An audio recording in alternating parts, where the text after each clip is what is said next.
सुषमा देवी की पति की तो बहुत पहले ही देहांत हो गया था। अब वो अपने बेटे और बेटी के साथ रहती है। बेटा सूरज अपने पिता की तरह बड़े होनहार था और बेटी सोनाली वो तो सरल स्वभाव की थी। पति के देहांत के होने से पहले सुषमा देवी अपने पति का फैक्ट्री संभालती थी और उनके बाद उनका बेटा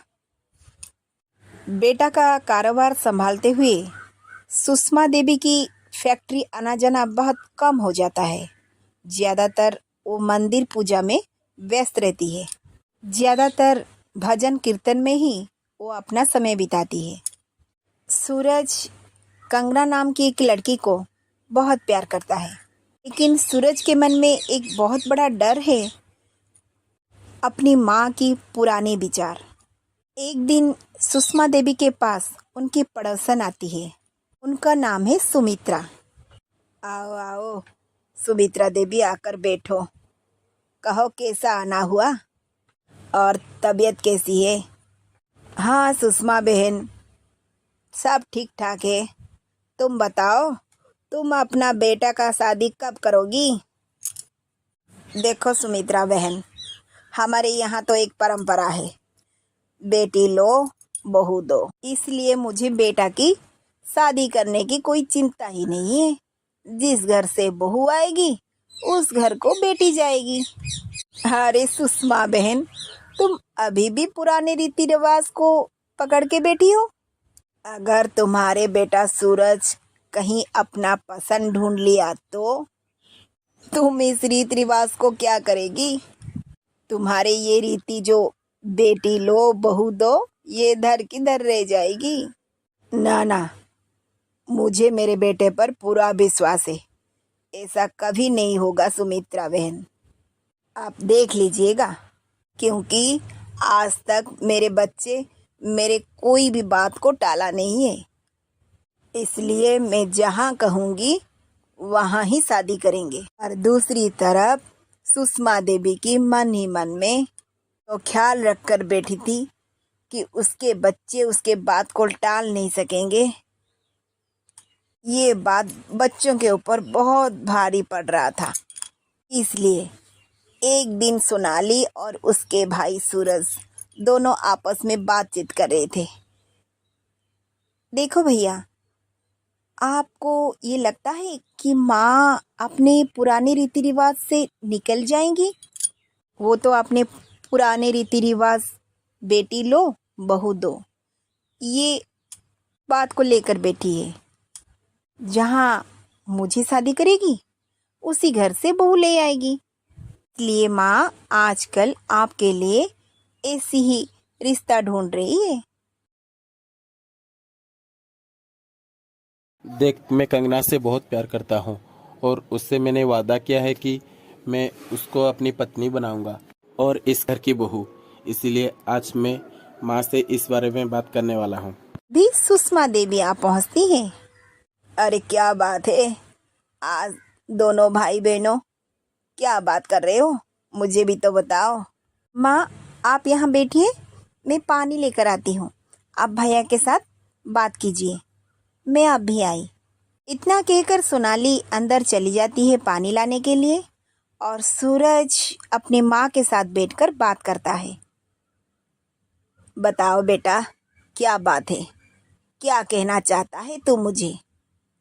माँ, मैं आपसे कहना चाहता हूँ कि मैं कंगना से प्यार करता हूँ और कंगना बहुत अच्छी लड़की है। बेटा तुझे तो पता है ना, हमारे ये रीति परंपरा पुराने से ही है।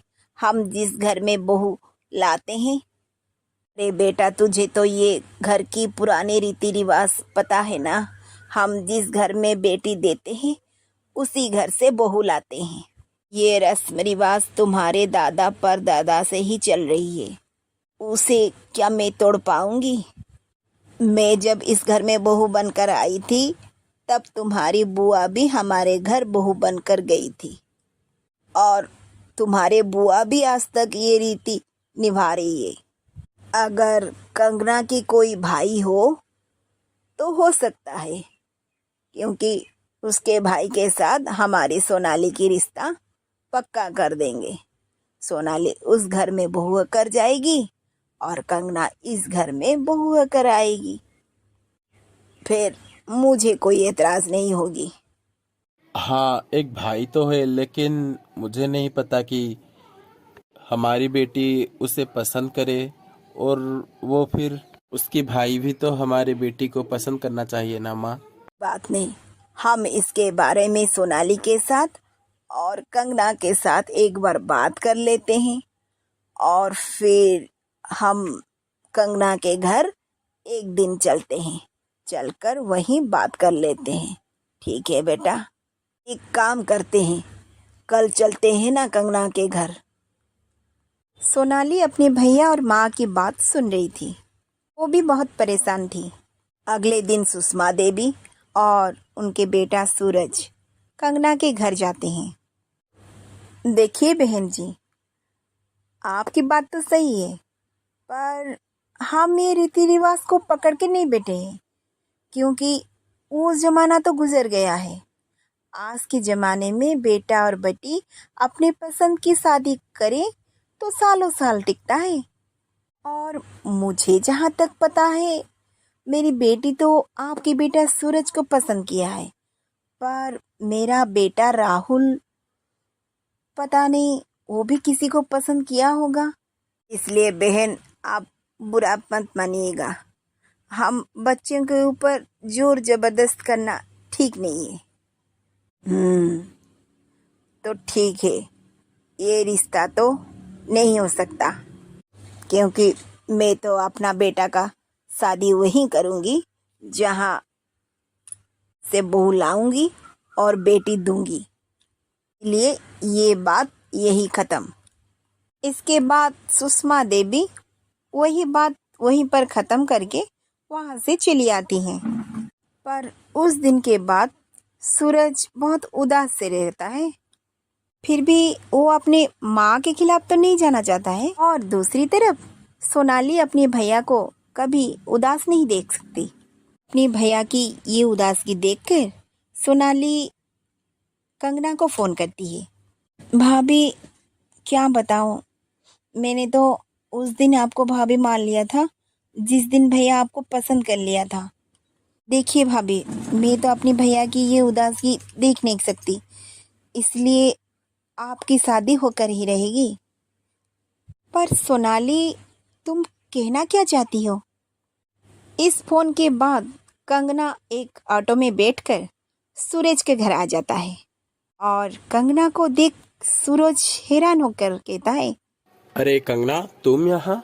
हाँ मैं यहाँ, पर सोनाली कहाँ है?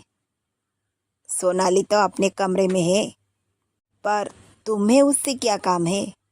सूरज और उसकी माँ और कंगना सोनाली के कमरे के पास जाते हैं, और सोनाली की कमरे के दरवाज़ा बंद हुआ था। अब बंद दरवाज़ा देख सब हैरान हो जाते हैं। सूरज दरवाज़ा को खिटखिटाकर सोनाली को आवाज़ दे रहा था। अरे सूरज, ये क्या कर रहे हो? तुम जल्दी दरवाज़ा तोड़ दो, कहीं सोनाली कुछ कर ना ले। जल्दी दरवाज़ा तोड़ो, मुझे तो घबराहट सी हो रही है, कहीं कुछ हो ना जाए। इसके बाद सूरज फटक से दरवाज़ा तोड़ देता है, और सोनाली खुद को सुसाइड करने वाली थी, क्योंकि वो अपने भैया के लिए कुछ भी कर सकती थी। हाय बाबा, अरे मेरी बच्ची, तू ये क्या कर रही थी बेटी? पर क्यों? सोनाली फूट फूट के रोने लगती है। तो क्या करूँ माँ, मैं ही तो सबके दुख के कारण हूँ। अगर मैं मर जाऊंगी तो मेरी भैया और भाभी खुशी से रह पाएंगे, वो दोनों की शादी तो हो पाएंगी ना, उन्हें खुद का प्यार भी मिल पाएगा। और आप तो ऐसा होना ही नहीं देंगे, क्योंकि आप तो अपने पुराने रीति रिवाज को पकड़ के बैठी हैं। नहीं मेरी बच्ची, नहीं, मैं तुम्हारे बिना नहीं जी पाऊंगी। मेरे लिए तो दोनों बच्चे ही मायने रखते हैं। अरे बेटा, तू आज क्या कर रही थी? मैं तो आज तुझे खो देती। मुझे माफ़ कर दो। अगर मेरे बच्चे ही मेरे पास नहीं रहेंगे तो मैं इस पुराने रीति रिवाज को लेकर क्या करूँगी। तुम सब मुझे माफ़ कर दो। मुझे तुम्हारे बिना नहीं रहना है। आज से तुम्हारे पसंद मेरे पसंद। मैं आज से तुम दोनों को कोई रोक टोक नहीं करूँगी। उस दिन कंगना की मम्मी ठीक ही कह रही थी कि दोनों की पसंद से रिश्ता जुड़ना सालों साल टिकता है, इसीलिए बच्चों की पसंद से रिश्ता करना ही सही बात है। शायद मैं ही गलत थी। मैं आगे से ऐसा होने नहीं दूंगी। मैं तुम दोनों बच्चों की खुशी से खुश रहूंगी। मुझे पुरानी रीति रिवाज से कुछ मतलब नहीं है। और कंगना बेटी, तुमने तो आज बहुत बड़ा काम करके दिखाया। तुमने तो आज इस घर की बहू नहीं, सोनाली की भाभी का फर्ज निभाया है। इस घर की बहू की होने के नाते तुमने अपना बड़ा फर्ज दिखाया और मेरी बच्ची को बचा लिया। नहीं तो हम कुछ नहीं कर पाते। मैं तुम्हें वादा करती हूँ, तुम्हारी शादी सूरज के साथ होगी और तुम इस घर की बहू बनकर आओगी। मुझे किसी से कोई शिकायत नहीं होगी। सुषमा देवी की बदलाव देखकर सबके मुंह में खुशी आती है। कुछ दिनों बाद सूरज और कंगना की धूमधाम से शादी होती है। सोनाली भी अपनी भैया और भाभी की ये शादी देखकर बहुत खुश थी।